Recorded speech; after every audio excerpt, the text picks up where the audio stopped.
Right. ఇక తెలుగు రాష్ట్రాల్లో ఏపీలో మరియు తెలంగాణలో పలు చోట్ల ఇక్కడ భూమి కంపించింది. ఇదే అంశంపై మనతో మాట్లాడడానికి పూర్ణచంద్రరావు, ఎన్జీఆర్ఐ భూకంపం అధ్యయన విభాగం అధిపతి, మనతో మాట్లాడడానికి రెడీగా ఉన్నారు. నమస్తే అండి. నమస్కారం అండి. అయితే ఇటు చూస్తే తెలుగు రాష్ట్రాల్లో కొన్ని చోట్ల ఇటు ఎర్త్ క్వేక్స్ వచ్చాయి వాళ్ళ. సో దీనికి కారణాలు ఏమై ఉండొచ్చు అనుకోవచ్చు, ఇది దేనికి సంకేతం అనుకోవచ్చండి? ఈ రోజు ఉదయం వచ్చినటువంటి భూకంపం ఇది కొంచెం మ్యాగ్నిట్యూడ్ పెద్దది అనమాట. 5 magnitude, above 5 magnitude. And usual గా తెలుగు రాష్ట్రాల్లో అంత పెద్ద భూకంపాలు జనరల్ గా రావు. గతంలో మనకి వచ్చినవి కూడా 5.7, 5.4 ఆ రేంజ్ లోనే ఉంది. ఇది ఏరియా ఏంటంటే కొంచెం గోదావరి రివర్ బెల్ట్ కి దగ్గరలో ఉంది. అండ్ మనం గతంలో కూడా చూసాం ఏంటంటే ఈ గోదావరి నది ఉన్న చోటల్లో మనకి భూమిలో పగుళ్ళు ఉంటాయి. వీటిని మనము ఫాల్ట్స్ అంటాము. అయితే వీటిలో కొన్ని ఫాల్ట్స్ యాక్టివ్గా ఉంటాయి, దానివల్ల కొద్దిగా భూకంపాలు వస్తూ ఉంటాయి. గతంలో చిన్న చిన్న భూకంపాలు వచ్చినాయి కానీ అవి పెద్దగా మనం వాటిని పట్టుకోలేదు. అంటే సైంటిస్ట్ వీటిని స్టడీ చేస్తూ ఉంటారు. ఇప్పుడు ఈ రోజు వచ్చినటువంటి భూకంపం కొద్దిగా ఈ రివర్ బెల్ట్ అంటాం, లేదా రిఫ్ట్ వ్యాలీ అంటాం, దీనికి గోదావరికి దగ్గరలో ఉండడాన ఈ భూకంపం వచ్చింది. దీన్ని ఇంకా ఫర్దర్ గా స్టడీ చేయాలి. ఎందుకంటే మనకి లాస్ట్ 5 మాగ్నిట్యూడ్ ఎర్త్క్వేక్ వచ్చింది మనకి భద్రాచలంలో, తర్వాత ఒంగోలులో 60s లో 1967, 1969 అప్పుడు వచ్చినాయి అనమాట. ఇప్పుడు మళ్ళీ మనం ఇప్పుడు చూస్తున్నాము 5+ అనమాట. సో దీన్ని కొంచెం డీటెయిల్ గా స్టడీ చేయాలి. కానీ బేసికలీ దీనికి కారణం మాత్రం ఈ గోదావరి రివర్ బెల్ట్ లో ఉన్నటువంటి ఫాల్స్, భూమిలో ఉన్నటువంటి ఫాల్స్ అవి యాక్టివేట్ అయినప్పుడు ఎర్త్క్వేక్స్ వస్తాయి అన్నమాట. అయితే పూర్ణచంద్రరావు గారు, ఇటు చూస్తే గోదావరి తీరం వెంబడి కూడా ఇటు ఎర్త్క్వేక్స్ వచ్చాయి కాబట్టి అంటే ఇటు రివర్ ఫ్లో కూడా డిస్టర్బ్ అయ్యే అవకాశం ఉందనుకోవచ్చా? దాని వల్ల ఏమైనా ప్రమాదం ఉందనుకోవచ్చా? లేదండి, ఇప్పుడు ప్రమాదం అంటే ఏముండదు. ఎందుకంటే ఎర్త్క్వేక్ అయిపోయింది ఆల్రెడీ. అండ్ దీని తర్వాత చిన్న చిన్న భూకంపాలు వస్తే రావచ్చు. వాటిని మనం ఆఫ్టర్ షాక్స్ అంటాము. సాధారణంగా కొంచెం పెద్ద భూకంపం వస్తే తర్వాత కొద్ది రోజుల పాటు మనకి చిన్న చిన్న భూకంపాలు రావడం జరుగుతుంది. కానీ దానివల్ల మనం దాని గురించి అంతగా భయపడాల్సిన అవసరం లేదు. సో మెయిన్ భూకంపం అయితే వచ్చేసింది ఆల్రెడీ. ఇది ప్రస్తుతం దాని గురించి అంతగా భయపడాల్సిన అవసరం లేదు. ప్రజెంట్ మనం చూస్తే 5.3 తీవ్రతతో ఇక్కడ భూమి కంపించినట్టుగా తెలుస్తోంది. అయితే 10 సెకండ్స్ ఎర్త్ క్వేక్ అనేది ఫీల్ అయ్యారు జనాలు. అంటే 10 సెకండ్స్ అనేది ఎక్కువసేపు అనుకోవాలా అండి, లేకపోతే ఫైన్ బెటర్? అంటే నెక్స్ట్ టైం కూడా ఇటువంటి సిచ్యువేషన్స్ వస్తే ఎటువంటి జాగ్రత్తలు తీసుకోవాలని చెప్తారు? ఫస్ట్ ఆఫ్ ఆల్ భూకంపం పెద్దదైనప్పుడు భూకంపనం అనేది ఎక్కువసేపు ఉంటుంది. సో చిన్న భూకంపం అయితే చాలా తక్కువ సేపు ఉంటుంది అనమాట. సో అందుకని ఇంత డ్యూరేషన్ ప్రజలు ఫీల్ అవ్వడం జరిగింది. సో బికాజ్ ఇట్ ఈస్ 95+, అది బేసిక్గా అదే కారణం.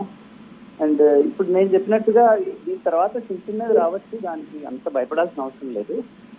అండ్ ఇప్పుడు ఆ దగ్గర ప్రాంతాల్లో మరి డ్యామేజ్ రిపోర్ట్ కానీ నాకైతే ఇంకా ఇవి రాలేదు.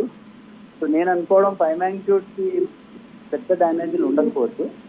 యూజువలీ మనం 6 అండ్ అబవ్ అయితేనే సివియర్ డ్యామేజ్ ఎక్స్పెక్ట్ చేస్తాం. సో అంటే ప్రజలు భయపడాల్సిన అవసరం లేదు నా ఉద్దేశంలో. ఏంటంటే ఇప్పుడు చిన్న చిన్న భూకంపాలు రావచ్చు, ఈ రోజు రావచ్చు, మళ్ళీ రేపు కూడా రావచ్చు, but they will be small magnitude. So దానివల్ల అంత ప్రమాదం ఏం లేదు, ప్రజలు అంత భయపడాల్సిన అవసరం లేదు.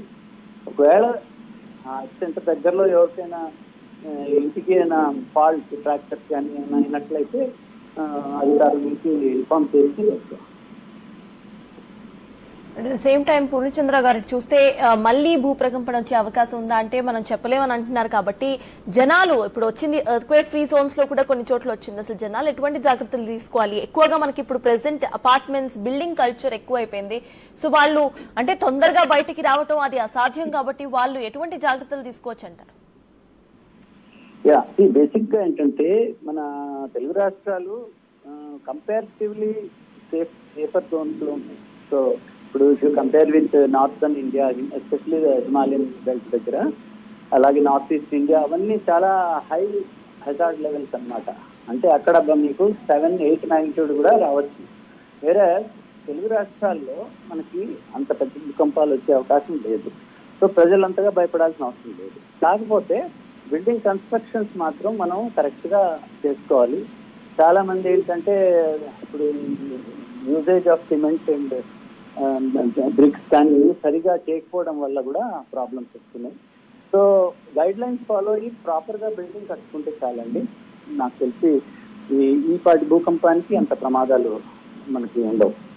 సో బేసిక్గా కన్స్ట్రక్షన్ ప్రాక్టీస్ సరిగ్గా ఫాలో అయితే I think will be safe. రెండు తెలుగు రాష్ట్రాల్లో కూడా అండి అసలు ఎర్త్ క్వేక్ జోన్స్ ఎక్కడున్నాయి? ప్రెసెంట్ వచ్చిన భూకంపాలు ఈ ఎర్త్ క్వేక్ జోన్స్ లోనే వచ్చాయా, లేకపోతే ఎర్త్ క్వేక్ ఫ్రీ జోన్స్ లో కూడా ఎర్త్ క్వేక్స్ వచ్చే అవకాశం ఉందనుకోవచ్చా? సో బేసిక్గా తెలుగు రాష్ట్రాలు జోన్ 2 అండ్ జోన్ 3లో వస్తాయండి. And these are the lowest hazard level actually.